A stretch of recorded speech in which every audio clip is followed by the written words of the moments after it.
দেখো আবার এখন ব্রাশ করাবার জন্য আগে বাথরুম মেজে নিতে হবে, একটু জল দিয়ে দিতে হবে।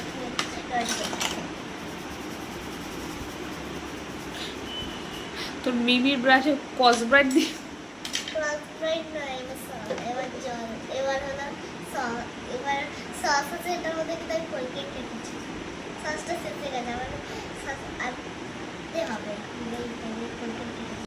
এটা লবণ আছে, এটা আওয়াজ করে। আটা কেজি ছোট থাকতে গেছে, আর এটা ও ব্রাশ করে।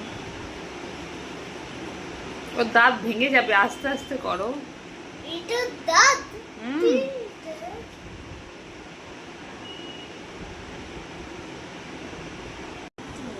আচ্ছা না, আচ্ছা এগুলো তোমার মিমি খাবে সকালবেলা?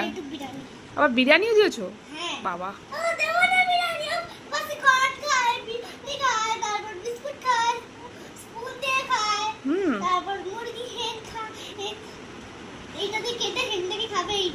আচ্ছা ঠিক আছে, ঠিক আছে, আচ্ছা খাইয়ে দাও এবার তাড়াতাড়ি করে। খাওয়াই ওকে, আমি কাটবো তাহলে কেমন করে যদি আমি একে না ছাড়ি? এবার আগে বিস্কিটটা খাইয়ে দাও। ভাত খাওয়াতে পারবো। হুম, আমি আজকে বিরিয়ানি, তুমি তো বিরিয়ানি খাইনি তাই।